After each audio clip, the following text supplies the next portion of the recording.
What is going on, everyone? Welcome to 24/7 Football, and there's been some huge news today. Is the fact that Manchester City have started their appeal against UEFA at the Court of Arbitrations for Sport today. So it's probably the biggest week in Manchester City's recent history. This all goes back to the Der Spiegel leaks, which we'll go into a little bit.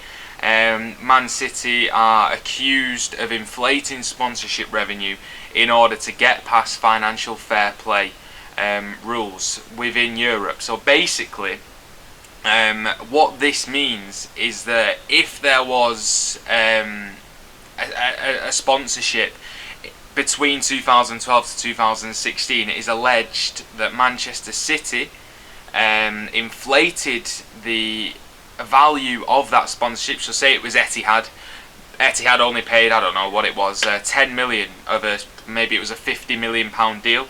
Sheikh Mansour and the City Football Group put in the rest of the money, allowing them to invest into the club when FFP states that clubs can only spend what they earn.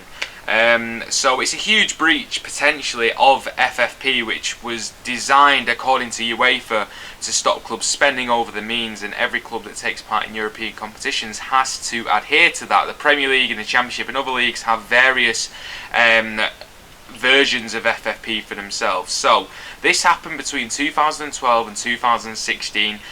Basically, hackers hacked into Manchester City's emails. They sold the emails to Der Spiegel, which is a German publisher, and they published the emails which allegedly show Manchester City's wrongdoing. So UEFA looked into it, and UEFA gave Man City a 2-year European football ban to come into effect from next season, and also a £30 million fine as well.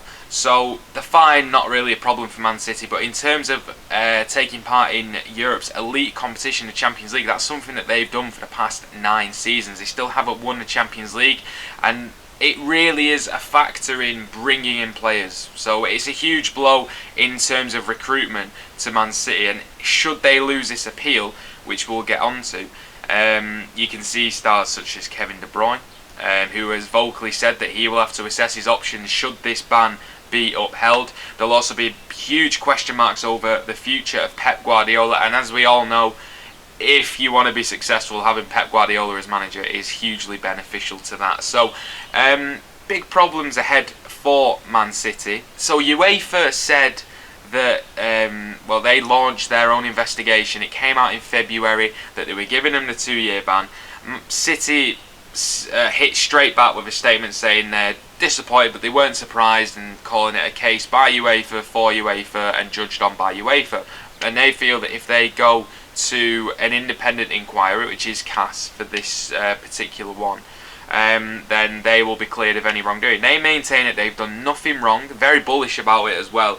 And they say that the evidence that they present, there shouldn't even be a case. They are 100%, they say, not guilty, and they're confident that given a fair inquiry, they will prevail. FFP, when it was brought in, I don't feel like it was designed for what UEFA says it was designed for and what its intentions were. And I know as a Man City fan, you can look and say that I'm being very biased. I like to think that when I come to this platform, 24/7 Football, that I can sort of, yes, I am a Man City fan, but then I'm very unbiased in the fact that if City deserve criticism, then that's fair enough. But for me, financial fair play brought in when you saw the likes of Man City and PSG really progress and be taken over by money, and they really started to make waves in European football. And maybe that upset, well, it definitely did upset certain big clubs, because they were the established big clubs, the likes of Barcelona, Real Madrid, Manchester United, all the big clubs. And it sort of, for me, felt like a bit of an unfair playing field, because if you are a team with ambition, you're not necessarily... So say Newcastle are being taken over now. Should that go through? Newcastle, not necessarily, probably a bigger club than when Man City got taken over, but not necessarily going to be in the same position as Manchester United, because Manchester United probably the biggest club in the world, they can bring in revenue from sponsorship deals without even having to perform on the pitch. A new team like Man City comes into the equation. They're not going to be able to generate the amounts of income that Manchester United are going to be able to generate. And I'm just using United as an example. So how does a team get to that stage where they can compete on a world level and they can challenge for silverware, challenge for European football? And I know there's the case of Leicester managed to win the Premier League, and for me, it was once in a lifetime that you see something like that. And even so, they've not been able to properly make that last. And we see it with Wolves as well. Wolves have come in and they're challenging for European football, but they broke every FFP rule under the book in the Championship, but they gambled, and that gamble paid off because they won the Championship. Didn't really care if they broke FFP in the Championship because they're in the Premier League now. So should a team want to go from where Man City were to where they are now, obviously a team has to spend a lot of money, and that's why I think FFP was brought in. That's just my opinion.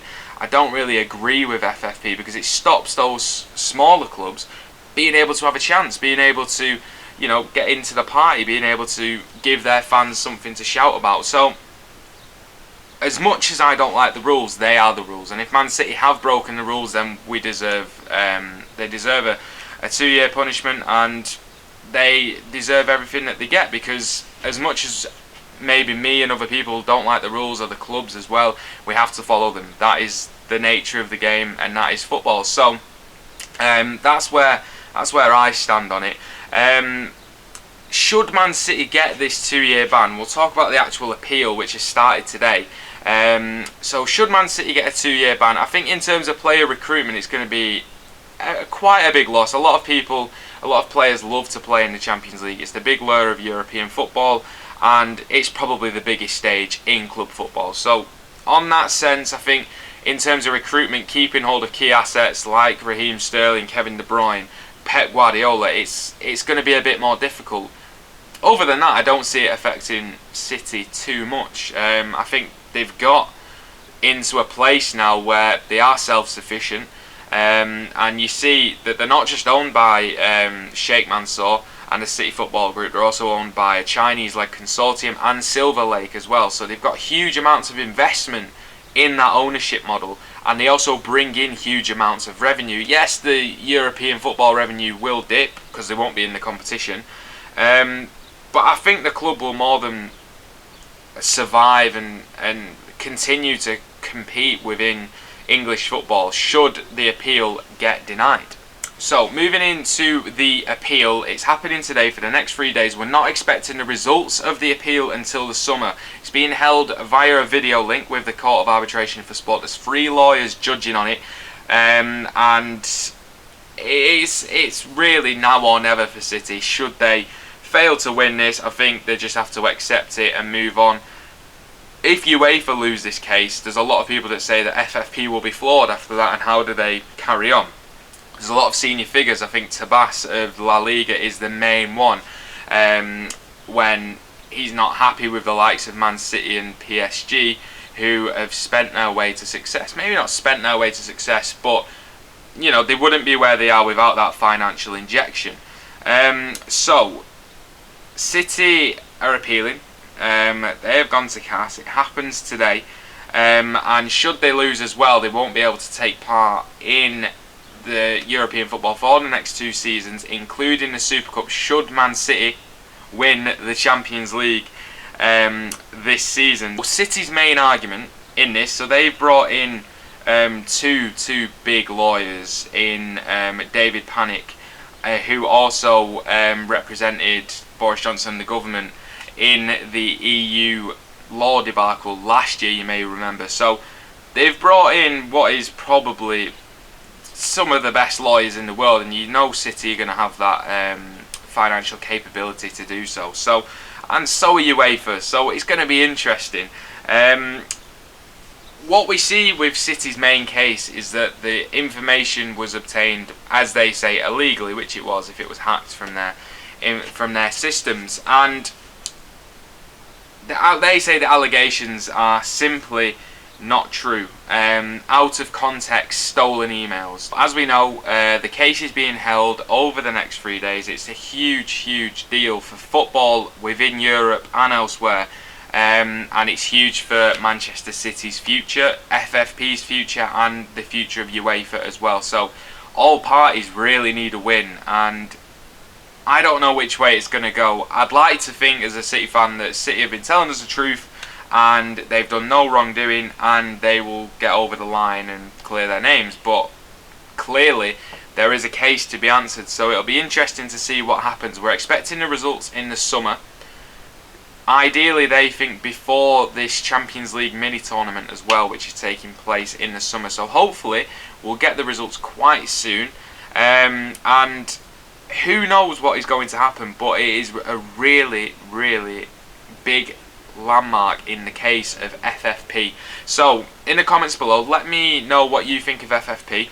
Let me know what you think of Man City as well, whether you think they're guilty, whether you think they're innocent, what you feel in regards to UEFA, because it really does divide opinion, this topic, and I've seen many City fans themselves say that the club is guilty, and I've seen loads of other fans saying that the book should be thrown at City, and rightly so, if they are guilty. So let me know what you think in the comments below. We'll be keeping an eye on this as we go through. So thank you to everyone who has watched this video. I hope I've given you a little bit of a detailed analysis into what has actually happened, but it's all very much up in the air and there's a lot of information still to come out. So hopefully this will get sorted soon, and hopefully we can see what will happen and then digest it as well. So thank you to everyone for watching. Subscribe to the channel if you are new around here for all of your football content, and check out our latest videos as well, our website 247football.com. Like the video as well. Thank you everyone who has given us your support, and we shall see you next time.